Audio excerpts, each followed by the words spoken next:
Avis vascular centre మన దేశంలోనే the best varicose vein hospital.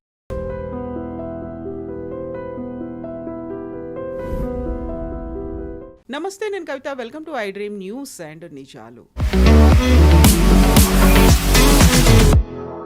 Iran's talks అనేవి లేకుంటే సీజ్ ఫైర్ అనేది మేము కంటిన్యూ చేయము, ఎక్స్టెన్షన్ ఉండదు అనేటువంటి మాట డొనాల్డ్ ట్రంప్ చాలా క్లియర్గా చెప్తున్నారు. ఇరాన్ యాక్సెప్ట్ చేస్తోందా, మాట్లాడుతోందా, చర్చలకు వస్తోందా? కవిత గారు, మనం ఇరాన్ది వాళ్ళ వైపు నుంచి ఉన్న వాళ్ళ పాయింట్ చూడాలి. మనం ఫస్ట్ అమెరికాని పక్కన పెడదాం. మనం president Trump cease fire extend చేస్తారా? చేయరు. ఆయన 100% చేయరు. లేకుంటే ప్రెషర్ పెట్టి అమెరికన్ డెలిగేషన్ తీసుకొచ్చి వాళ్ళు అక్కడ కూర్చొని వాళ్ళు ఏం చేస్తారు ఇస్లామాబాద్లో? అటువైపు ఎవరు లేకుంటే సో నడిమిట్లోనే ఎయిర్క్రాఫ్ట్ తిప్పేస్తారా యుఎస్ వైపే? మళ్ళీ ఇదన్నీ ప్రశ్నలు ఉన్నాయి. ఇక్కడున్నప్పుడు ఇరాన్ వైపు నుంచి చూస్తే వాళ్ళకు 3-4 మేజర్ అబ్జెక్షన్స్ ఉన్నాయి. ఒకటి, వాళ్ళ యురేనియం గురించి. ఇది మనం చాలాసార్లు చర్చించాం. వాళ్ళది లాజిక్ ఏంటంటే, ఈ యురేనియం మా దగ్గరే ఉండాలి, దాని ప్యూరిటీ తగ్గించాలన్నా లేకుంటే దాన్ని రిఫైన్మెంట్ ఆపేసేయాలన్నా ఏది ఉన్నా కానీ we will not allow it to be taken out the country. మేము మా దేశం నుంచి దాన్ని బయటికి పంపించాం. అది రష్యా ఉండొచ్చు, అది యుఎస్కి పంపించవచ్చు, లేకుంటే ఎవరికైనా కానివ్వండి. ఎవరికి వాళ్ళు వాళ్ళ యురేనియం ఇవ్వరు వాళ్ళు. అది వాళ్ళ ఫస్ట్ పట్టు. రెండోది, మనం తెలుసు స్ట్రెయిట్ ఆఫ్ హార్మోజ్ గురించి ఒక కన్సిస్టెంట్గా టిట్ ఫర్ టాట్ నడుస్తుంది. ఇరాన్ ఏమంటున్నారంటే, మీరు సీజ్ ఫైర్ వైలేట్ చేశారు. ఎట్లా? మీరు గల్ఫ్ ఆఫ్ ఒమాన్లో మీ ఎయిర్క్రాఫ్ట్ క్యారియరు, మీ మిగతా షిప్స్ అని తీసుకొచ్చి పెట్టి మీరు మా షిప్స్ని బ్లాక్ చేస్తున్నారు. ఎల్ఏటి రావెట్ 2 బ్లాక్ చేస్తున్నారు. మొన్న మా షిప్ మీద దాడి చేశారు. ఆ షిప్లో మీరు బోర్డ్ చేశారు, ఇంజిన్ రూమ్ తగలబెట్టారు. సో సీజ్ ఫైర్ వైలేషన్ జరిగింది. మీరు అక్కడి నుంచి వెళ్ళేదాకా, మీరు ఆ సీజ్ ఫైర్ మీరు ఆ బ్లాకేడ్ లిఫ్ట్ చేసేదాకా మేము ఇస్లామాబాద్కి రావడానికి తయారు కాదు, మేము అని చెప్తున్నారు. సో అదొక పెద్ద ప్రాబ్లం ఇప్పుడు. సో ఇరాన్ వైపు నుంచి ద మేజర్ అబ్జెక్షన్ ఇస్ 2. ఒకటి యురేనియం, రెండోది స్ట్రెయిట్ ఆఫ్ హార్మోజ్. మూడోది మనకు తెలిసిందే, హెజ్బుల్లా మిగతా అట్లాంటి వాళ్ళ ఫోర్సెస్ని బయట ఉన్న వాళ్ళని సపోర్ట్ చేయకూడదు. అది మెల్లగా డీల్ చేసుకోవచ్చు, పెద్ద ప్రాబ్లం లేదు. ఇన్ఫ్యాక్ట్ మనం మర్చిపోతున్నాం, ఇవాళ as we speak 2nd round of talks వాషింగ్టన్లో మొదలైంది, ఇజ్రాయెల్ అండ్ లెబనాన్. ఇక్కడ నడుస్తుందో లేదో అని టెన్షన్ ఉంటే అక్కడ రెగ్యులర్గా వాళ్ళు ఎవ్రీ వీక్ మీట్ అవుతున్నారు. ఇప్పుడు అక్కడ ఇజ్రాయెల్ పెట్టే ప్రెషర్ ఏంటంటే, లెబనాన్ నుంచి హెజ్బుల్లాని తీసేసేయాలి మీరు. లెబనాన్ మీద ఎక్కువ ప్రెషర్ ఉంది ఇప్పుడు. ఇజ్రాయెల్ టెన్షన్ లేదు. ఇజ్రాయెల్ సదర్న్ లెబనాన్ ఉన్నారు. ఇవాళ పొద్దున కూడా లిటనీ రివర్ దగ్గర ఉన్న బ్రిడ్జ్ని కొట్టుపడేశారు వాళ్ళు. So they are still there. ఇటువైపు అమెరికాకి ప్రాబ్లం ఏంటంటే, ఈ చర్చలకి పాకిస్తాన్ ఏం చేస్తారు? ఇరాన్ మెయిన్ కంప్లైంట్ ఏంటంటే కవిత గారు, దట్ ప్రెసిడెంట్ ట్రంప్ ఒక ఎక్సెంట్రిక్ క్యారెక్టర్ లాగా ఉన్నారు. మనకు అందరూ తెలిసిందే, కొత్తదేం కాదు. ప్రెసిడెంట్ ట్రంప్ ప్రతి గంటకు ఒక ట్వీట్ చేస్తారు, కాంట్రడిక్ట్ చేసుకుంటే చేస్తారు. చర్చలు చాలా బాగా నడుస్తున్నాయి, అసలు ఏం లేదు, ఇప్పుడు డీల్ మనం సైన్ చేసేస్తాం. గంట తర్వాత అంతా డీల్ సైన్ చేయకుంటే మీరు అంతే, మీ సంగతి మీ మొత్తం విల్ బ్లో అప్ ఎవ్రీథింగ్ అంటారు. మళ్ళీ ఒక హాఫ్ అన్ అవర్ తర్వాత అంటారు, నేను అసీం మునీర్తో మాట్లాడాను, he has to deliver. Asim Munir అనుకుంటాడు, నేనెందుకు దీంట్లో వచ్చి పడ్డాను అనుకుంటారు. ఇప్పుడు ఆయన కావాల్సింది యాక్చువల్లీ. ఇంకో నెక్స్ట్ అవర్ అంటాడు, నేను ఇజ్రాయెల్తో మాట్లాడుతున్నాను, Israel is a great nation, వాళ్ళు ఎప్పుడు గెలుస్తూనే ఉంటారు అని. ఒక ట్వీట్కి ఒక ట్రూత్ సోషల్ అనేది సోషల్ మీడియా పోస్ట్ ఒకటి ఉంది, అక్కడి నుంచి ఇదన్నీ చేస్తారు ఆయన. ఒక మాట చెప్పింది నెక్స్ట్ మాట కనెక్షన్ లేదని ఇరానియన్స్ కంప్లైంట్ చేస్తున్నారు. మీరు ఒక్క మాట మీద ఉండండి, మా వ్యతిరేకంగా మాట్లాడితే మా వ్యతిరేకంగానే మాట్లాడండి. ఒకసారి వచ్చి అంటున్నారు, talks are going on very well, we are speaking to each other. మా వైపు అందరు చూస్తున్నారు, ఎవరితో మాట్లాడుతున్నారు ఈయన? అసీం మునీర్తో మాట్లాడుతున్నారు. Is not even speaking to Shahbaz Sharif. అక్కడ ఉన్న సివిలియన్ గవర్నమెంట్తో మాట్లాడలేదు, ఒక పాకిస్తాన్ దగ్గర ఉన్న ఆర్మీ చీఫ్ దగ్గర మాట్లాడుతున్నారు. అక్కడ మీకు తెలిసిపోతుంది దట్ పాకిస్తాన్ సివిలియన్ అడ్మినిస్ట్రేషన్కి దీంట్లో ఏ రోల్ లేదు. ఇస్లామాబాద్లో చర్చలు నడుపుతా అన్నారు.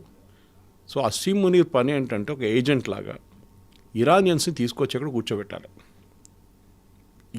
ఏం try what ever you want. Trump చెప్పారు, నాకు తెలియదు, ఇరానియన్స్ని తీసుకొచ్చి అక్కడ కూర్చోబెట్టాలి. రెండోసారి కూడా ఇరానియన్స్ ఏమో వాళ్ళ ప్రెసిడెంట్ పెస్కేషియన్ ఇప్పుడు పొద్దున ఒక ట్వీట్ చేశారు, ఆయన వీఆర్ నాట్ కమింగ్, చాలా క్లియర్గా. వాళ్ళ గలిబాఫ్ వాళ్ళ స్పీకర్ అది ఇరానియన్ పార్లమెంట్, ఆయన మీద కూడా చాలా ప్రెషర్ ఉంది, ఎస్పెషల్లీ ఐఆర్జీసీ వైపు నుంచి, బికాజ్ ఈ వాజ్ ఫార్మర్ ఐఆర్జీసీ కమాండర్. ఆయన మీద ఆయన అంటున్నా మేము కూడా అక్కడ రాము, first you lift the naval blockade, దాని తర్వాత మేము ఆలోచిస్తాం. మూమెంట్ నేవల్ బ్లాకేడ్ లిఫ్ట్ చేస్తే ప్రెసిడెంట్ ట్రంప్కి అమెరికాలో పెద్ద ప్రాబ్లం కాబోతుంది. ఎందుకంటే ఆల్రెడీ అక్కడ టాకో అని మాట్లాడుతున్నారు. ట్రంప్ ఆల్వేస్ చికెన్స్ అవుట్, ఆయన బాంబ్ చేస్తాను, బ్రిడ్జ్లు కొట్టేస్తాను, పవర్ ప్లాంట్ కొట్టేస్తాను ఎల్లుండి నుంచి అంటున్నారు. ఆయన చేయరు అని చెప్తున్నారు అమెరికాలో. సో ప్రెసిడెంట్ ట్రంప్ కూడా ఒక చాలా పెద్ద ఈగో ప్రాబ్లం అయిపోయింది. ఇప్పుడు నేను ఈ బ్లాకేడ్ లిఫ్ట్ చేసేస్తే then it is like Iran గెలిచినట్లు అయిపోతుంది. బ్లాకేడ్ లిఫ్ట్ చేయకపోతే వాళ్ళు ఇస్లామాబాద్కి రారు. నేను ట్రంప్ వ్యాన్స్ని ఇంకా విట్కాఫ్ని కుష్నర్ని పంపి చేంజ్ చేసుకుంటారు వాళ్ళు అక్కడ వచ్చి. ఇదొక పెద్ద ప్రాబ్లంగా మారిపోయింది. So next 24 hours is suspense, వీళ్ళు వస్తారా లేదా అనేది. అందరూ అమెరికాలో ఉన్న కరెస్పాండెంట్స్ అంతా ఎయిర్ ఫోర్స్ 2 దగ్గర కూర్చున్నారంట వాషింగ్టన్లో. అక్కడ నుంచి బయలుదేరుతాడా లేదు చూడడానికి జేడీ వ్యాన్స్. ఈసారి ఒక డిఫరెన్స్ ఏంటంటే తోడు వాళ్ళు they bringing a very big delegation అంటున్నారు. వస్తే దట్ ఇస్ వాళ్ళు బయలుదేరితే దాంట్లో పెంటగన్ నుంచి చాలామంది ఒఫీషియల్స్ ఉన్నారు, వాళ్ళ అటామిక్ ఎనర్జీ బోర్డ్ నుంచి చాలామంది ఉన్నారు దాంట్లో. So that is exactly first రౌండ్లో జరగాల్సి ఉండేది. విట్కాఫ్ని కుష్నర్ని ఇరానియన్స్ ఎప్పుడు ఇజ్రాయేలీ ఏజెంట్స్గా చూసుకుంటారు. వాళ్ళు జైనిస్ట్ అంటారు వీళ్ళిద్దరిని. జైనిస్ట్ ఏజెంట్ అంటే ఎవరు మాట్లాడితే కానీ వీళ్ళిద్దరు చూస్తూనుంటారు అది ఏం చెప్తున్నారు, ఇజ్రాయెల్కి పాజిటివ్గా ఏమో చెప్తున్నారా లేదని చూస్తూనుంటారు. ఇదే టైంలో అటువైపు ఇజ్రాయెల్ లెబనాన్ వాషింగ్టన్లో మాట్లాడుతున్నప్పుడు Israel is going head with its bombing campaign in southern Lebanon. వాళ్ళు ఆపట్లేదు, నిన్న కూడా చేశారు, ఇవాళ పొద్దున్న మీకు చెప్పాను ఒక బ్రిడ్జ్ కూడా కొట్టేశారు వాళ్ళు. వాళ్ళ లాజిక్ చాలా క్లియర్. ఈ ఎంటైర్ కాంట్రవర్సీలో ఈ యుద్ధంలో ఎవరికైనా 100% క్లారిటీ ఉందంటే అది ఇజ్రాయలీస్కి. ప్రెసిడెంట్ ట్రంప్కి క్లారిటీ రాని ఒకరోజు ఇదంటాడు, నెక్స్ట్ అదంటారు. ఇరానియన్స్ కూడా అట్లనే మాట్లాడుతున్నారు. వాళ్ళంటే ఒకరోజు మేము మాట్లాడుతున్నాం అంటే నెక్స్ట్ అంటారు నో అంటారు. కానీ ఇజ్రాయెల్కి end game is very clear. ఈ ఇరానియన్ రెజిమ్ ఉండకూడదు. 79కి ముందున్న ఫార్మాట్లు తీసుకొస్తే కూడా ఓకే, కానీ ఈ ముల్లాలు ఐఆర్జీసీ ఉండకూడదు 100%. ఎందుకంటే వాళ్ళు ఇరాన్లో ఉంటే వాళ్ళకి ఎప్పుడు ప్రాబ్లం హమాస్తోని హెజ్బుల్లాతోనే ఉంటుంది. ఒక్కసారి ఈ రెజిమ్ పడిపోతే అక్కడ వాళ్ళిద్దరిని ఫినిష్ చేసేస్తారు, ఇజ్రాయెల్ లిటరలీ ఫినిష్ చేసేస్తారు. అది ఇజ్రాయెల్ దగ్గర ఉన్న main point. In fact Benjamin Netanyahu కూడా మొన్న ఒక స్పీచ్లో అన్నారు, ఈ పాయింట్ చాలా క్లియర్గా చెప్పారు ఆయన, that hour aim is very clear. నిన్న వాళ్ళది ఒక రిమెంబరెన్స్ డే లాగా ఉండే, 25,680 మంది సోల్జర్స్ చనిపోయిన దానికి మెమోరియల్. లాస్ట్ 1 yearలోనే 700 మంది చనిపోయారు వాళ్ళది. దట్ బోత్ హమాస్ గాజాలోని అండ్ నౌ సదర్న్ లెబనాన్లో. సో దాని ఒక మెమోరియల్ కూడా ఉండే. సో మాట్లాడుతూ ఆయన ఇదే అన్నారు, మనకి main problem is not with Lebanon, problem is with Hezbollah. Lebanon పని హెజ్బుల్లాని డిసామ్ చేయడం, అది లెబనాన్తో కాదు. ఏదో ఒక రోజు లెబనాన్ మా వైపు తిరిగి చెప్తారు, మేము మాతో కావట్లేదు మీరే చేయండి అని చెప్పి, ఆ రోజు మేము రెడీగా ఉన్నామని is very very clear about it. కానీ ఇటువైపు ఇది మేజర్ ప్రాబ్లం. ట్రంప్కి అమెరికన్ కాంగ్రెస్ నుంచి, అక్కడున్న ప్రజల దగ్గర నుంచి, అక్కడున్న ఫ్యూయల్ రేట్స్ గురించి, చాలా మటుకు రీటైల్ అవుట్లెట్స్లో ఉన్న ఇన్ఫ్లేషన్ గురించి చాలా ప్రెషర్ ఉంది ప్రెసిడెంట్ ట్రంప్ మీద. ఈ యుద్ధం ఫినిష్ చేసి బయటకు వచ్చేసేయండి.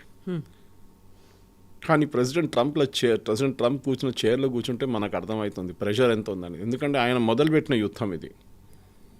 ఆయన అంటున్నారు, నేను స్ట్రైట్ ఆఫ్ హార్మూజ్ ఓపెన్ చేసేసాను. హార్మూజ్ ముందే ఓపెన్ ఉండే, మీరేం ఓపెన్ చేస్తారు?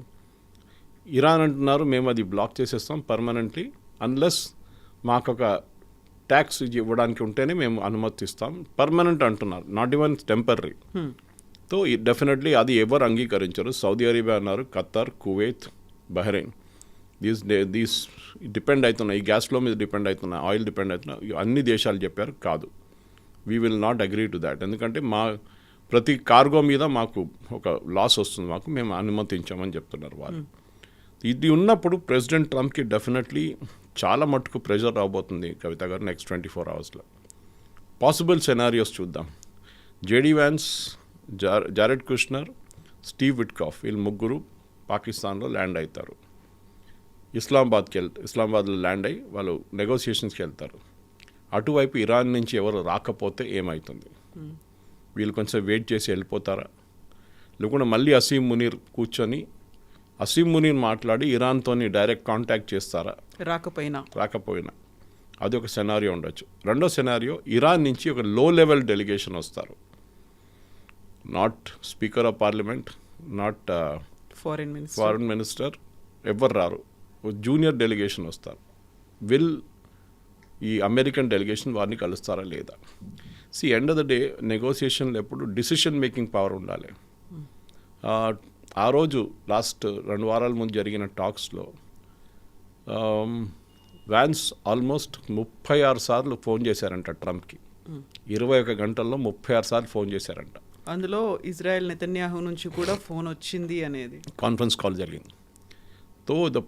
అంటే ఆయన డిసిషన్ తీసుకోలేకపోతున్నారు. ఇప్పుడు అమెరికాలో ఒక థియరీ నడుస్తుంది, అది అమెరికన్ టెలివిజన్ టాక్ షోస్లో నడుస్తుంది. థియరీ ఏంటంటే ప్రెసిడెంట్ వ్యాన్స్కి నెక్స్ట్ 2 yearsలో ఒక ఛాన్స్ ఉంది ప్రెసిడెంట్ కావడానికి. కానీ he is not the favourite of Trump. Trump favourite Marco Rubio. ట్రంప్కి మార్కో రూబియోని నెక్స్ట్ ప్రెసిడెంట్ చేయాలని ఉంది కంటిన్యూషన్. బహుశా దాంతోపాటు వైస్ ప్రెసిడెంట్గా జారెడ్ కుష్నర్ని పుష్ చేయాలని ట్రై చేస్తున్నారు. దానికోసం ఆయన టాక్స్లో ఇన్వాల్వ్ చేస్తున్నారు. ఒక ఏం చెప్తారు, ఎక్స్పీరియన్స్ గెయిన్ చేయడానికి అన్నమాట. ఆ పరిస్థితుల్లో వ్యాన్స్ ఫెయిల్ అయితే, ఇప్పుడు పాకిస్తాన్కి వచ్చి ఈ చర్చలు జరగకపోతే వ్యాన్స్ తల మీద వేసేస్తాడని, saying that this guy is useless. నేను పంపించిన ఒక చిన్న పని కూడా చేయలేకపోతున్నాడు, ఎట్లాంటి వైస్ ప్రెసిడెంట్ ఉన్నారని చెప్పి ఇండైరెక్ట్గా చెప్పడానికి ట్రై చేస్తున్నాను. అట్ ద సేమ్ టైం మనకి అందరు తెలిసిందే, స్టార్టింగ్ నుంచి యుద్ధం మొదలైనప్పటి నుంచి వ్యాన్స్ వ్యతిరేకంగా ఉండే యుద్ధంకి. ఆయన స్టేట్మెంట్ చూడండి, ఒక స్టేట్మెంట్ కూడా ఇష్యూ చేయలేదు ఆయన. దీని గురించి ఎక్కువ మాట్లాడలేదు. ఇన్ఫ్యాక్ట్ ఇద్దరే ఉన్నారు ప్రెసిడెంట్ ట్రంప్ ఇన్నర్ సర్కిల్లో, ఒకరు జేడీ వ్యాన్స్, ఇంకోటి మార్కో రూబియో. వీళ్ళిద్దరు ఎక్కువ మాట్లాడలేదు దీని గురించి. The most aggressive fellow was Pete హెస్గెత్, వాళ్ళ సెక్రటరీ ఆఫ్ వార్. మిగతా ఎవ్వరు ఎక్కువ మాట్లాడు. సో ప్రెసిడెంట్ ట్రంప్కి ఒక పెద్ద ప్రాబ్లం ఇప్పుడు ఈ మిడ్ టర్మ్ పోల్స్. మనందరూ మాట్లాడుకుంటూ వస్తున్నాం, అది వస్తుంది మిడ్ టర్మ్ పోల్స్. దాని తర్వాత మిడ్ టర్మ్ పోల్స్లో వీళ్ళు ఓడిపోతే, రిపబ్లికన్స్ ఓడిపోతే, దెన్ ప్రెసిడెంట్ ట్రంప్ నెక్స్ట్ 2 సంవత్సరాలు ఏం చేయలేరు. ఆల్రెడీ నెక్స్ట్ ప్రెసిడెన్షియల్ ఎలక్షన్స్కి క్యాండిడేచర్ షార్ట్ లిస్ట్ యూఎస్లో మొదలైపోయింది. దాంట్లో వీరిద్దరు ముందు ఉన్నారు, Marco Rubio and JD Vance. ఇంకెవరు ముందుకు వస్తారో తెలియదు. ప్రెసిడెంట్ ట్రంప్కి మూడో ప్రాబ్లం ఏంటంటే, పోప్ మీద మన ఆరోపణ చేశారు. ఆయన ఆరోపణ చేసి విత్డ్రా కూడా చేయలేదు. దానికి ఇంకా కొంచెం ఎక్స్ట్రా మసాలా యాడ్ చేశారు. ఆయన నేనున్నా అని చెప్పి ఆయన పోప్ ఎలక్ట్ అయ్యాడు. నేను లేకుంటే ఇక్కడ ప్రెసిడెంట్గా కాకపోతే అక్కడ he would not become the pope అని. ఆయన ఎప్పుడే ఎలక్ట్ అయిన పోప్. వీళ్ళతో సంబంధమే లేదు ప్రెసిడెంట్ ట్రంప్తో. కానీ చెప్పారు వాళ్ళ బ్రదర్ ఇంటి మీద దాడి, పోప్ బ్రదర్ ఇంటి మీద దాడి జరిగింది. ఓకే, ఇదంతా నడుస్తున్నప్పుడు అక్కడున్న క్యాథలిక్ కమ్యూనిటీ నడిమిట్లో ఒక ప్రెసిడెంట్ ట్రంప్ వ్యతిరేకత వచ్చేసింది. అండ్ ఆల్రెడీ ఆయన నంబర్స్ డౌన్ ఉంది. దాంతోపాటు ఇప్పుడు క్యాథలిక్స్ కూడా వెళ్ళిపోతారు. ఎందుకంటే technically America is not a Catholic country. దీనికి ముందు నేను ఒకసారి చెప్పినప్పుడు చాలామంది మన ప్రేక్షకులు నన్ను కరెక్ట్ చేశారు. నేను క్యాథలిక్ అనగానే వాట్ ఐ మెంట్ వాస్, వాళ్ళ నడిమిట్లో డామినెంట్ కమ్యూనిటీ ఎవరు, వాళ్ళ దగ్గర ప్రొటెస్టెంట్స్ ఉన్నారు, బ్యాప్టిస్ట్ ఉన్నారు అండ్ క్యాథలిక్స్ ఉన్నారు. But they call themselves a Christian country. America చాలా క్లియర్గా అంటారు, యాజ్ మచ్ యాజ్ యూకే కూడా వీఆర్ ఎ ప్రొటెస్టెంట్ కంట్రీ అంటారు వాళ్ళు. మన దగ్గర మోదీ గారు చెప్తే అంతే సంగతి. ఇక్కడ it will become a big issue, we are a Hindu nation అనగానే. ఎనివే అమెరికా అండ్ యూకే చాలా క్లియర్. సో ఇట్లాంటి రిలీజియస్ యాంగిల్ కూడా ఇప్పుడు దీంట్లో వచ్చేసింది. సో ప్రెసిడెంట్ ట్రంప్ ఓపెన్ తిట్టారు. దాని తర్వాత ఏఐ జనరేటెడ్ కొన్ని జీసస్ క్రైస్ట్ లాగా తయారయ్యే కొన్ని ఇమేజెస్ పెట్టారు. దాన్ని డిఫెండ్ చేయడానికి ట్రై చేశారు. దాంట్లో నేను డాక్టర్గా ఉన్నాను, జీసస్ క్రైస్ట్ కాదన్నారు. అది డిలీట్ చేశారు. మళ్ళీ 2 గంటల తర్వాత మళ్ళీ ఇంకొక AI generated image Jesus Christ president ట్రంప్ని కంగ్రాచులేషన్స్ చెప్తున్నట్టుగా. అసలు ఇది actually I think one way Iranians చెప్తుంది చాలా కరెక్ట్ కవిత గారు. ప్రెసిడెంట్ ట్రంప్ ఎంత తక్కువ మాట్లాడితే అంత ఈజీగా ప్రాబ్లం సార్ట్అవుట్ అయిపోతుంది. ప్రాబ్లం ఏంటంటే ఈయన గంటకి ట్వీట్ చేస్తున్నారు, గంటకి ట్రూత్ సోషల్ ఏదో పోస్ట్ చేస్తున్నారు అండ్ కాంట్రడిక్టరీ పోస్ట్. మేము ఇరాన్తో మాట్లాడుతున్నాం, అన్నీ అయిపోయింది, ఎవ్రీథింగ్ ఈజ్ ఫినిష్డ్, ఇప్పుడు సంతకం పెట్టేస్తాం. హాఫ్ అన్ అవర్ తర్వాత సంతకం పెట్టకపోతే అంతే సంగతి మీది, నేను మొత్తం పవర్ ప్లాంట్లు, రోడ్లు అన్నీ కొట్టేస్తాను, బ్రిడ్జ్లు అన్నీ బ్రిడ్జిలు కూడా. I mean you're half an అవర్లో మీది ఏమైంది, మొత్తం మారిపోయిందా మీ సిచ్యువేషన్? ఇది వాళ్ళు అంటున్నారు. So that is why Pezeshkian and both Ghalibaf చాలా క్లియర్గా చెప్పారంట అసీం మునీర్కి, we will not talk to president Trump's representatives. వాళ్ళు రానియండి, Steve Witkoff and Jared Kushner, కానీ we want speak to Vance only. మేము వ్యాన్స్తోనే మాట్లాడతాం మేము. ఈసారి కూడా వ్యాన్స్ ఇప్పుడు బయలుదేరని నిన్నని చెప్పారు, you will not lead the delegation, Marco Rubio will lead it అన్నారు. దాని తర్వాత రాత్రి జరిగిన చర్చల్లో బహుశా మళ్ళీ జేడీ వ్యాన్స్ పేరు వచ్చింది ముందు. కానీ ఇప్పుడు దాకా మనం స్టార్టింగ్ ఆఫ్ ద కాన్వర్జేషన్ చెప్పినట్లే మనకు తెలియదు ఈ టాక్స్ ఉంటుందో లేదో అనేది ఒక క్లారిటీ లేదు ఇప్పుడు. సో ఫస్ట్ ఒక 15 అనుకున్నారు, ఆ తర్వాత 10 అనుకున్నారు, బట్ ఇప్పుడు కీలకమైనటువంటి 5 పాయింట్ల మీద డిస్కషన్ అనేది ఉండబోతోంది అనేది. అందులో న్యూక్లియర్ వెపన్స్కి సంబంధించి అక్కడ ఉన్నటువంటి యురేనియం వీటన్నిటి మీతో పాటుగా మళ్ళీ అక్కడ నుంచి మొత్తం దళాలని తీసేయాలి, లేకుంటే రీకన్స్ట్రక్షన్ కోసం రీబిల్డ్ చేసుకోవడానికి కూడా కంపెన్సేషన్ ఇవ్వాలి అనేది. సేమ్ అవే డిమాండ్స్, ఆ 5 డిమాండ్సే ఉంటాయా? అవే 5 కండిషన్స్ కూడా అమెరికా పెడుతోందా? దాంట్లో అన్నిటికంటే ఇంపార్టెంట్ 5 కరెక్ట్ మీరు చెప్పింది. 5లో అన్నిటికంటే ఇంపార్టెంట్ యురేనియం. అమెరికా ఏమంటున్నారంటే ఇదంతా డస్ట్ అయిపోయిందని, కానీ ఇరానియన్స్ అంటారు కాదు, చాలా సెక్యూర్గా ఉంది అది, మాకు తెలిసి ఎక్కడ ఉందనేది. 400 kgs ఎన్రిచ్డ్ యురేనియం, అది ఎక్కడ ఉందని మాకు తెలుసు. అది మేము మా దేశం నుంచి బయటికి వెళ్ళినాము, రష్యా కానివ్వండి, యూఎస్ కానివ్వండి, ఆర్ ఈవెన్ IAEA కూడా మేము ఇవ్వం. మేము that should be there with us. President Trump ఇవాళ పొద్దున ఇంకొక ట్రూత్ సోషల్ పోస్ట్ వేసింది, JCPOA అగ్రిమెంట్ కన్నా బెటర్, ఇది ప్రెసిడెంట్ ఒబామా టైంలో చేసిన అగ్రిమెంట్ కన్నా చాలా మటుకు it be very very good. Barack Hussein Obama చేసిన ఒప్పందం అండ్ స్లీపీ బైడెన్ చేసిన ఒప్పందం దానికన్నా బెటర్గా ఉంటుంది నేను చేయబోయే ఒప్పందం. అది అర్థం కావట్లేదు, ఎందుకంటే the best agreement was the 2015 agreement president Obama sign చేసింది. దాంట్లో చాలా మటుకు ఒక క్లారిటీ ఉండే. ఇప్పుడు ఒక హైపోథెటికల్ సినారియో చేసుకుందాం కవిత గారు, వీళ్ళ దగ్గర 400 కిలోలు ఉన్నాయి, వీళ్ళంటారు మేము ఇవ్వము, మా దగ్గరే పెట్టేసుకుంటాం, IAEA వచ్చి ఇన్స్పెక్ట్ చేసుకోవచ్చు, that we will not purify any more. మా సెంట్రిఫ్యూజ్ కావాలంటే మేము దాన్ని ఐదర్ డెస్ట్రాయ్ చేసేస్తాము, లేకుంటే దాన్ని సీల్ చేసి ఎక్కడైనా పెట్టేస్తాం. సెంట్రిఫ్యూజ్లోనే ఈ ప్యూరిటీ ఉంటుంది. మన స్కూల్లో కాలేజీలో నేర్చుకుంటాం, ఇప్పుడు సెంట్రిఫ్యూజ్ చేస్తాం మనం లాబొరేటరీ ఎక్స్పెరిమెంట్లో. That's the higher end version of it. అదొక సెనారియో. కాదు, next one we will give it to Russia. అది కూడా డౌట్ఫుల్, ఎందుకంటే ఐ మీన్ పెద్ద ఒక డౌట్ ఉంది, చైనాని ఇంకా ట్రస్ట్ చేస్తారు ఇరాన్, నాట్ రష్యా. ఇన్ఫ్యాక్ట్ నిన్న ఆ బోర్డ్ చేసిన షిప్ కవిత గారు US ఏమంటున్నారు, దాంట్లో బహుశా మీకు పంపించాను కూడా ఆర్టికల్ ఇవాళ, డ్యూయల్ యూస్ కార్గో ఉంది దాంట్లో. అంటే మీరు ఒక కార్గో తెచ్చుకుంటే, ఒక మిషన్ ఉందనుకోండి, it can be CNC lathe machine, it can be centrifuge machine, మీరు దాన్ని చెప్తారు మేము ఫార్మస్యూటికల్స్కి వాడుకుంటున్నాం, ఫార్మా ప్రోడక్ట్స్ తయారు చేయడానికి వాడుకుంటున్నాం, కానీ అదే ప్రోడక్ట్ మీరు న్యూక్లియర్ దానికి కూడా వాడుకోవచ్చు. సో డ్యూయల్ యూసేజ్ ఉంటుంది. మన మీద ఆపరేషన్ పోఖరణ్ టైంలో అప్పుడు జరిగిన దాంట్లో మన మీద ఆంక్షలు పెట్టారు, శాంక్షన్స్ పెట్టారు US. అప్పుడు మన మీద కూడా మనం తెచ్చుకున్న ప్రోడక్ట్స్ రష్యా నుంచో, ఫ్రాన్స్ నుంచో, జర్మనీ నుంచో తెచ్చుకున్న ప్రోడక్ట్స్ని ఆపారు America, that we cannot take it because dual usage అని చెప్పేసి. బట్ మనం మన వైపు నుంచి డెవలప్ చేసుకున్నాం అది. That is exactly what we did with cryogenic engines ISRO కోసం. కానీ ఇరాన్ అది చేయలేరు, ఇరాన్ దగ్గర అంత కెపాసిటీ లేదు. ఇప్పుడు ఏం చేయబోతున్నారంటే ఇరాన్ అంటున్నారు అది డ్యూయల్ యూసేజ్ కాదు, మీరు ఆ షిప్ ముందు రిలీజ్ చేయండి. అమెరికా అంటున్నారు కాదు, that ship is under hour custody. అది కాకుండా మీ షిప్పులు ఎక్కడైనా తిరుగుతుంటే లోకంలో చైనీస్ షిప్స్, దాన్ని మేము క్యాప్చర్ చేసుకుంటాం. అది ఇరాన్కి చైనాకి వెళ్ళే షిప్స్ కానీ, చైనా నుంచి వచ్చే షిప్స్ కానీ పట్టుకుంటే చైనా కూడా ప్రాబ్లం ఉంటుంది. ఇరానియన్ ఫ్లాగ్డ్ ఉంటుంది, కానీ it is product coming from China. So అది కూడా ఒక పెద్ద ఇష్యూ కాబోతుంది. చైనా ఆల్రెడీ నిన్న వాళ్ళ external affairs ministry spokes person ఒక ఓపెన్ ప్రెస్ బ్రీఫింగ్లో అన్నారు, ఇది ఇష్యూ సార్ట్అవుట్ చేసుకోవాల్సిందని. చైనాకి చాలా మటుకు ఇరాన్తోని వాళ్ళకి ఇమ్మీడియట్గా ఆయిల్ కావాల్సి వస్తుంది. వాళ్ళ దగ్గర ఇప్పుడున్నది 53 రోజుల ఆయిల్ ఉంది వాళ్ళ దగ్గర, చైనా దగ్గర. కానీ ఎమర్జెన్సీ రిజర్వ్స్లో 230 రోజులది ఉంది, that is emergency reserve. So చైనాకి ఇమ్మీడియట్గా ఇరాన్ దగ్గర నుంచి ఆయిల్ కావాలి వాళ్ళకి నెక్స్ట్ 2 వీక్స్లో. ఇరాన్ కూడా డబ్బులు లేవు, మొత్తం డబ్బులు ఆగిపోయినాయి కంప్లీట్గా. వాళ్ళు ల్యాండ్ రూట్ నుంచి పంపించవచ్చు. మనం ఇండియన్ రైల్వేస్లో చూస్తుంటాం చూడండి, ఆయిల్ ట్యాంక్స్ కంటైనర్స్ పోతుంటాయి. That kind of thing can be sent. అది తజికిస్తాన్ వైపు నుంచి పంపించవచ్చు, రష్యా వైపు నుంచి.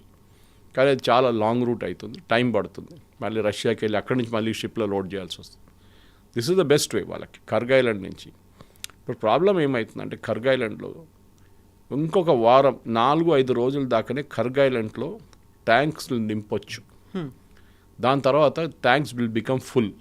ఓకే, ఫుల్ అయితే మీరు పంప్ చేయలేరు. ఇంకా అటువైపు ఆయిల్ వెల్స్ కంప్లీట్గా కంటిన్యూస్గా డ్రిల్ అవుతూనే ఉంటుంది. దాన్ని ఆపారనుకోండి, ఆ విల్ మొత్తం పోతుంది కంప్లీట్గా. మళ్ళీ మీరు దాన్ని రివైవ్ చేయాలంటే మీకు 6 నెలలు పడుతుంది. ఇరాన్కి ఒక టెన్షన్ అదే. సో దానికోసం చూడండి, ఇప్పుడు దాకా వాళ్ళు ఎప్పుడు రియాక్ట్ కాలేదు. ఏది బాంబ్ చేసినా కానీ సరే no problem, we'll take the bombing. బ్రిడ్జులు ధ్వంసం చేశారు, నో ప్రాబ్లం. వాళ్ళ బిల్డింగ్లు కొట్టారు, నో ప్రాబ్లం. కానీ moment strait of Hormuz close చేశాగానే పానిక్ అయ్యారు ఇరాన్. ఎందుకంటే వాళ్ళ మెయిన్ రీజన్ ఇది, వాళ్ళ ఆయిల్ అక్కడి నుంచి కంటిన్యూస్గా ఫ్లో అవుతూ ఉండాలి స్ట్రైట్ ఆఫ్ హార్మూజ్ నుంచి. అది ఇప్పుడు కావట్లేదు. యూఎస్ కూడా చాలా క్లియర్ తెలిసిపోయింది. అంటే ఈ స్ట్రాటజీ ప్రెసిడెంట్ ట్రంప్కి ముందెందుకు సజెస్ట్ చేయలేదు అర్థం కావట్లేదు. పెంటగన్ ముందే సజెస్ట్ చేయాలంటే దట్ స్ట్రైట్ ఆఫ్ హార్మూజ్ నుంచి బ్లాక్ చేసేసాడు. ఇరాన్ ఆ రోజే దే వుడ్ పాసిబిలీ ఈ మూడు వారాల్లో వాళ్ళు they would come to an agreement. ఇప్పుడు మనం we're getting into the I think 8th week, 7th or 8th week. ఇప్పుడు ఇంకా ఒక అగ్రిమెంట్కి దగ్గర రావట్లేదు. సో నెక్స్ట్ 48 అవర్స్లో ప్రెసిడెంట్ ట్రంప్ కూడా దిగి రావాల్సి వస్తుంది. వీళ్ళు కూడా they have to come down. America వైపు నుంచి if they lift the blockade, Iran వాళ్ళ వైపు నుంచి స్ట్రైట్ ఆఫ్ హార్మూజ్ని ఓపెన్ చేస్తారు. న్యూక్లియర్ దానికి ఒక 5 year రెస్ట్రిక్షన్ ఇస్తారని చెప్తున్నారు. ఇప్పుడు వాళ్ళ పొద్దున కూడా అదే అన్నారు. పెస్కేసియన్ వాళ్ళందరూ మాట్లాడుతున్నప్పుడు పాకిస్తాన్తో 5 years మేము యురేనియంని ప్యూరిఫై చేయము, దాని తర్వాత we'll see what will happen. Good, ఎందుకంటే అట్లీస్ట్ 5 సంవత్సరాల దాకా టెన్షన్ ఉండదు. అదే టైంలో సౌదీ అరేబియా అండ్ యూఏఈ వీళ్ళు అమెరికా దగ్గర ఏం చెప్పారంటే, you finish off this war once for all. మళ్ళీ మీరు పెట్టుకోకండి, మళ్ళీ మీరు తిరిగి రావాల్సి వస్తుంది, మళ్ళీ మీ మొత్తం సెటప్ తీసుకురావాల్సిన తోడు ఎయిర్క్రాఫ్ట్ క్యారియర్లో అదంతా. ఇప్పుడు మీరు ఎక్కడున్నారు, you finish of Iran once for all. వాళ్ళ పరిస్థితి చాలా దారుణంగా ఉంది. వాళ్ళ దగ్గర ఫుడ్ ఇన్ఫ్లేషన్ మనం మాట్లాడాం దీనికన్నా ముందు, వాళ్ళ దగ్గర జనరల్ ఇన్ఫ్లేషన్ ఎక్కువ, కరెన్సీ డివాల్యుయేషన్ అయిపోయింది, నీళ్ళు తక్కువ ఉంది వాళ్ళ దగ్గర. ఇప్పుడు ఫ్యూయల్ ప్రాబ్లమ్స్ కూడా వస్తుంది. మీరు దీంతోపాటు ఎలక్ట్రిసిటీ స్టేషన్స్ కొట్టక్కర్లేదు. ఇంకొక వారం పాటు వాళ్ళ ఆయిల్ ప్రొడక్షన్ రాకపోతే వాళ్ళ ఎలక్ట్రిసిటీ ప్రొడక్షన్ ఆగిపోతుంది ఆటోమేటిక్గా. సో ఇరాన్ని మీరు ఏం చేయక్కర్లేదు, but you finish them off, మీరు ఎక్కడ ఉండండి, ఎక్కడ వెళ్ళకండి అని. కానీ ప్రెసిడెంట్ ట్రంప్కి అక్కడి నుంచి వెళ్ళిపోవాలంది. And other nation which I said which wants president Trump to finish is Israel. Israel చాలా క్లియర్గా చెప్తున్నారు ఈ మాట అన్నమాట. సో ఇజ్రాయెల్ అంటున్నారు, మీరు కాకపోతే చెప్పండి, మేము చేసేస్తాం, we will finish off once and for all. మాకు కూడా రాత్రి కొంచెం రోజులు మంచిగా నిద్రపోవచ్చు, మేము ఈ హెజ్బుల్లా కానీ హమాస్లా కానీ మాకు ప్రాబ్లం ఉండదని చెప్పేసి. ఈ వార్ మధ్యలోనే ఇంకొక దేశం పేరు కూడా వినిపిస్తోంది, అది అజర్బైజాన్కి సంబంధించి ఆయిల్ పైప్ లైన్లని సాబోటేజ్ చేసేటువంటి ప్రయత్నం జరుగుతోంది అనేటువంటి ఆరోపణలు. నిజంగా ఆ కంట్రీలో ఉన్నటువంటి పైప్ లైన్లను కూడా ధ్వంసం చేయాలి అనేటువంటిది వస్తుందా? బికాజ్ ఇరాన్ అండ్ అజర్బైజాన్ ఒక ల్యాండ్ బార్డర్ షేర్ చేస్తారు. వాళ్ళది ఒక క్రూషియల్ కస్టమ్స్ చెక్ పాయింట్ ఒకటి ఉంది. మనం అనుకుంటాం ఇరాన్కి ఇప్పుడు కూడా ఫుడ్ స్టఫ్ ఎక్కడి నుంచి వస్తుందంటే బియ్యం కానీ గోధుమలు కానీ మన వైపు నుంచి బంద్ అయిపోయినాయి, సీ రూట్ నుంచి వెళ్ళట్లేదు. అజర్బైజాన్ నుంచి బై ట్రైన్ తెప్పించుకుంటున్నారు వాళ్ళు. అదే టైంలో రష్యా నుంచి నేను చెప్పాను ఇంకో రూట్ కూడా ఉంది వాళ్ళకి. సో ఈ పైప్ లైన్ రష్యా నుంచి వెళ్తున్న ఒక పైప్ లైన్ ఇది అజర్బైజాన్ వైపు. ఇదే పైప్ లైన్ ఒకసారి యుక్రెయిన్ వాళ్ళు కూడా డిస్ట్రాయ్ చేయడానికి ట్రై చేస్తారు. ఒక యూరోప్కి ఒక పైప్ లైన్ వెళ్తుంది దీంతో పాటు, ఆ పైప్ లైన్ కొట్టడానికి ట్రై చేశారు యుక్రెయిన్ వాళ్ళు. ఆ టైంలో పెద్ద గొడవ జరిగింది, మీకు గుర్తుంటుంది. Zelensky side I don't know who did it, నాకు తెలియదు ఎవడు చేశాడు అది, నా జనరల్స్ని కనుక్కుంటాను నేను, ఐఎమ్ టోల్డ్ ఈ పైప్ లైన్ ముట్టకూడదని నేను ఎప్పుడు చెప్పాను యూరోప్కి వెళ్ళే పైప్ లైన్. సో అది ఇప్పుడు ఇజ్రాయెల్ ఏమంటున్నారంటే ఆ వార్ సెనారియో ఎక్స్పాండ్ అవుతుంది. ఇరాన్ ఒకటే కాదు, పక్కన అజర్బైజాన్, ఇక్కడ యుక్రెయిన్, ఇటువైపు రష్యా. నిన్న యుక్రెయిన్ అండ్ ఇజ్రాయేలీ లీడర్స్ మాట్లాడారంట. ఏం మాట్లాడారో మనకు తెలియదు. సో బహుశా ఇదే పైప్ లైన్ గురించే ఉండొచ్చు. దట్ పైప్ లైన్ మీరు బ్లాక్ చేయకుండా మీరు చూసుకోవాలి, ప్రొటెక్షన్ మీ దగ్గర నుంచి రావాలి, because this pipe line disturb కాకూడదు. ఇజ్రాయెల్కి మెయిన్ రీజన్ ఏంటంటే ఈవెన్ గాజాకి నీళ్ళు ఇచ్చేది Israel. గాజాకి drinking water goes from Israel. River Jordan నుంచి తీసుకొని వాళ్ళకి కెనాల్ బిల్డప్ చేశారు. It's one of the wonders of the world. మన దగ్గర రాజస్థాన్లో ఒక ఇందిరాగాంధీ కెనాల్ ఒకటి ఉంది, సంథింగ్ సిమిలర్ వాళ్ళు కన్స్ట్రక్ట్ చేశారు. డ్రై ఏరియా లోపల నుంచి నీళ్ళు తీసుకెళ్తారు ఇజ్రాయెల్, అండ్ దాన్ని ప్యూరిఫై చేసి గాజాకు కూడా ఇస్తారు వాళ్ళు. గాజాకున్న ఎలక్ట్రిసిటీ సప్లై ఇజ్రాయెల్ నుంచి వస్తుంది. అప్పుడు ఆలోచించి, సో ఇజ్రాయెల్కి ఒక ఓవర్ ఆర్చింగ్ ఏమంటే మేము మా వైపు కావాల్సిన ఎనర్జీ సెక్యూరిటీ మేము ఇవాళ దాకా మనం ఎవ్వరు అడగలేదు ఇజ్రాయెల్కి క్రూడ్ ఆయిల్ ఎక్కడి నుంచి వస్తుంది, ఇజ్రాయెల్కి గ్యాస్ ఎక్కడి నుంచి వస్తుంది, నో అదర్ ఎవరు మనం దాని గురించి చూడలేదు. మనం ఎంటైర్ థింగ్ ఈజ్ రష్యా నుంచి వస్తుంది వాళ్ళకి చాలా మటుకు. రష్యా కానీ యుక్రెయిన్ నుంచి వాళ్ళకి వస్తుంది అనమాట. And Azerbaijan pipe line is very very important దానికి. సో దానికే ఇవాళ టైమ్స్ ఆఫ్ ఇండియాలో కూడా ఒక స్టోరీ వచ్చింది దీని గురించి, దట్ ఇజ్రాయెల్ ప్రొటెస్ట్ చేశారు, that Iran is trying to hit the pipe line, మేము ఆ పైప్ లైన్ కొడితే మేము ఇరాన్ని మళ్ళీ కొడతాం మేము అని చెప్పి ఇజ్రాయెల్ హెచ్చరిస్తున్నారు అనమాట.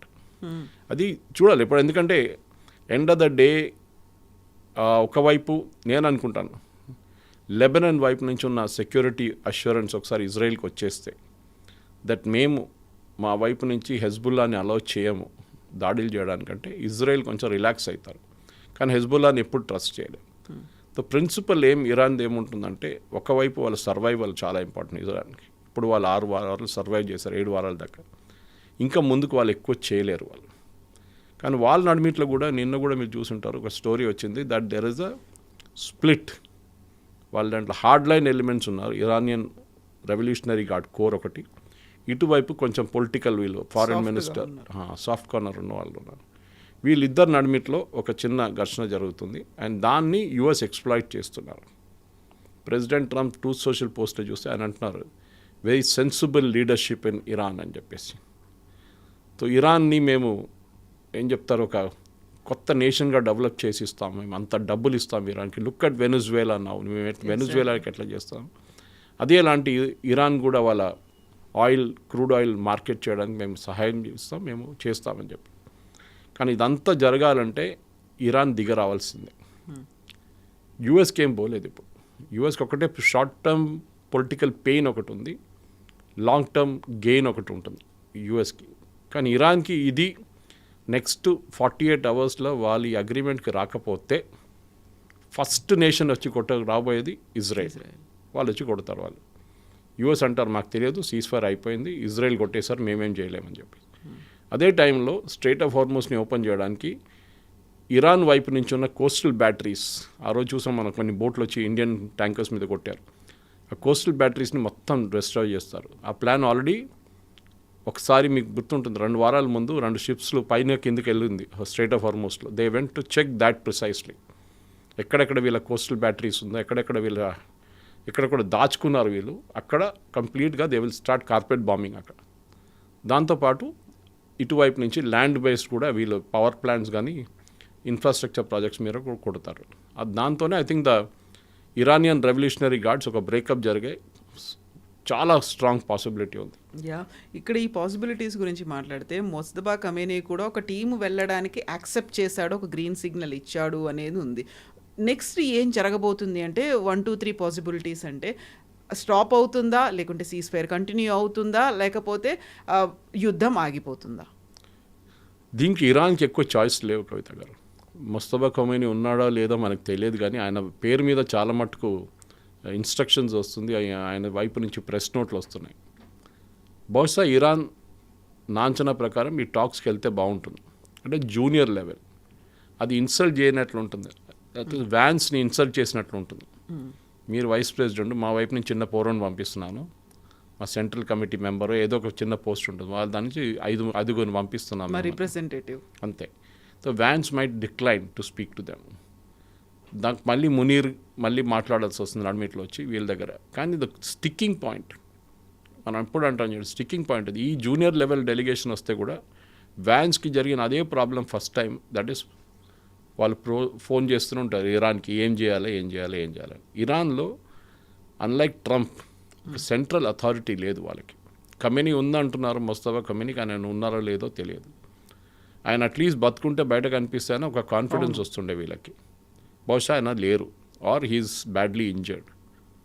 ఇదే ఛాన్స్ ఇరానియన్ డెలిగేషన్ వచ్చి మాట్లాడి ఆ యురేనియం ఇష్యూని ఎట్లయినా సార్ట్అవుట్ చేస్తే, దీనికి I think the main lead తీసుకోవాల్సింది చైనా. చైనా అగ్రీ కూడా చేశారు, మేము కావాలంటే మేము కూడా మాట్లాడింది. చైనా పెట్టిన ప్రెషర్తోనే ఇరాన్ రియాక్ట్ అయ్యారు ఫస్ట్ టైం కూడా. లాస్ట్ టైం కూడా వాళ్ళు వెళ్ళారని చెప్పారు, మేము వెళ్ళాము. లాస్ట్ మినిట్లో చైనా ప్రెషర్ పెట్టారు, యూ హ్యావ్ టు గో అని చెప్పి. చైనా ఇండైరెక్ట్గా పాకిస్తాన్ మీద నుంచి ప్రెషర్ పెడుతున్నారు, ఇరాన్ తీసుకురండి అని చెప్పి. చైనాకి దీంట్లో చాలా పెద్ద గేమ్ ఉంది ఇరాన్ డెవలప్మెంట్లో. వాళ్ళ వెనిజువేలన్ మార్కెట్ కంప్లీట్గా డిసపియర్ అయిపోయింది. వాళ్ళకి వెనిజువేలా నుంచి క్రూడ్ ఆయిల్ రావట్లేదు వాళ్ళకి. ఇప్పుడు క్రూడ్ ఆయిల్ రావాలంటే వాళ్ళకి రెండే సోర్సెస్ ఉన్నాయి, ఒకటి రష్యా విచ్ ఇస్ స్టడీ, రెండవది Iran which is not study. Venezuela నుంచి ఇప్పుడు ప్రెసిడెంట్ ట్రంప్ ఇచ్చిన ఆఫర్ మీకు గుర్తుంటుంది, 2 నెలల ముందు 2 దేశాలు వెనిజువేలా నుంచి ఆయిల్ డ్రిల్ చేసి తీసుకోవచ్చు, డ్రిల్ చేసి, చైనా అండ్ ఇండియా. మనకు ఆల్రెడీ అక్కడ ఓఎన్జీసీ విదేశ్ అని చెప్పి ఒక డ్రిల్లింగ్ యూనిట్ అక్కడ ఉంది మనకి ఇండియాకి. చైనా కొత్తగా పెట్టాల్సి వస్తుంది. సో చైనాకి అది పెట్టాలంటే మినిమం 2 years పడుతుంది డ్రిల్లింగ్ ఫెసిలిటీ. అప్పుడు దాకా ఏం చేస్తారు? చైనీస్ ఎకానమీ ఆల్రెడీ డౌన్ టర్న్లో ఉన్నారు ఇప్పుడు. వాళ్ళు చాలా మటుకు వాళ్ళ రెసెషన్ నడుస్తుంది అక్కడ, and they are stagflation handle, deflation, economy deflate అవుతుంది వాళ్ళది. సో అది చాలా పెద్ద చైనీస్ ఎకానమీ లాస్ట్ ఇయర్ దా కవిత గారు యుఎస్ ఎకానమీది 78% ఉండే, ఇప్పుడు అది లాస్ట్ వీక్ 53కి వచ్చింది అంటున్నారు. పాసిబ్లీ 58 కూడా ఉండొచ్చు. అంటే అమెరికన్ ఎకానమీది హాఫ్ అయిపోయింది చైనా. సో వాళ్ళ మంచి రోజులు పోయినాయి ఇప్పుడు. So they have to develop. అంటే వాళ్ళకి కావాల్సింది మెయిన్గా క్రూడ్ ఆయిల్ కావాలి. వాళ్ళు దాని నుంచి ఉన్న ఎక్స్ప్లాయిట్ చేసి వాళ్ళ ఎకానమీని మళ్ళీ ఒక 60-62% యూఎస్ లెవెల్కి తీసుకొస్తే చైనా విల్ డెవలప్. లేకుంటే చైనా సెకండ్ లార్జెస్ట్ ఎకానమీగా ఉండదు. ఈవెన్ మనం కూడా కిందకి వచ్చి, మనం వీఆర్ ద 6th లార్జెస్ట్, మన 4th ఉండే. ఎందుకంటే మన జీడిపి తగ్గిపోయింది, వాళ్ళ జీడిపి కూడా తగ్గుతుంది ఇప్పుడు. So that will be a big problem చైనాకి. సో ఈ యుద్ధానికి చాలా కొనోటేషన్స్ ఉన్నాయి. మనం అనుకుంటే ఇరాన్, ఇజ్రాయెల్, యుఎస్ కొట్టుకుంటున్నారు కాదు, దానికి చాలా యాంగిల్స్ ఉన్నాయి. దుబాయ్ చూడండి, ఇప్పుడు the entire tourism sector is got hit badly. Hotels ఖాళీ ఉన్నాయంట. వాళ్ళ main Dubai international terminal 75 million passengers handle చేస్తారు, అక్కడ కూడా ప్రాబ్లం ఉందంట. ఫ్లైట్స్ అని రెగ్యులర్ వెళ్ళట్లేదు. గల్ఫ్ ఎయిర్లైన్స్ అన్నీ లాస్లో నడుస్తుంది. యూరోప్లో ఇంకొక వారానికి ఉన్న ఏవియేషన్ ఫ్యూయలే ఉంది. దాని తర్వాత వాళ్ళ దగ్గర ఉన్న ఎయిర్లైన్స్ అన్నీ షట్ డౌన్ చేయాల్సి వస్తుంది. అప్పుడు మనం అనుకుంటే ఇది ఒక్కటే ఇరాన్ యుఎస్ ఇజ్రాయెల్ యుద్ధం అనుకుంటా కాదు, దానికి చాలా మటుకు ప్రతి చోట దాని కనెక్షన్ ఉంది. అది మెయిన్గా మనం అర్థం చేసుకోవాలి. బంగ్లాదేశ్లో ఉన్న ప్రాబ్లం, నిన్న చూసాను, బంగ్లాదేశ్లో ప్రతి 2 వీలర్కి 2 లీటర్లు ఇస్తున్నారు అంతే వారానికి. శ్రీలంకలో ఒక 4 వీలర్కి 15 లీటర్లు ఇస్తున్నారు వారానికి అంతే. అట్లీస్ట్ మన దగ్గర ఆ ప్రాబ్లం లేదు మనకి ఇంకా. So we should also wait. ఎంత జల్దీ అయినా కానీ ఈ ప్రాబ్లమ్ సార్ట్అవుట్ చేస్తే బాగానే ఉంటుంది, కానీ ఐ డోంట్ థింక్ అంత ఈజీగా సార్ట్అవుట్ అవుతుంది. It will be a fight to the finish. ఆ ఫినిష్ బహుశా నెక్స్ట్ 48 hours రాబోతుంది. Yes, sir. Thank you so much. Thank you very much. Thank you. Subscribe iDream. And please subscribe to iDream. For more videos, subscribe to iDream. Please like, share and subscribe to the channel. Congratulations, iDream. Subscribe to iDream. Subscribe to iDream. So subscribe to iDream Media. iDream కి iDream team అందరికీ huge congratulations. Please subscribe iDream Media. Please subscribe to iDream. Subscribe iDream. Please subscribe to iDream. iDream అంటే నా కళల channel subscribe చేసుకున్న నోరు తిరుగుతలేదు, మీరైతే గంట గుర్తు కొట్టండి. For more such videos, please subscribe to iDream. Subscribe to iDream. Please subscribe to iDream. Please subscribe iDream Media. Please do subscribe to iDream. Please subscribe to iDream Media. For best entertainment and information, please subscribe iDream. And don't forget to subscribe to iDream.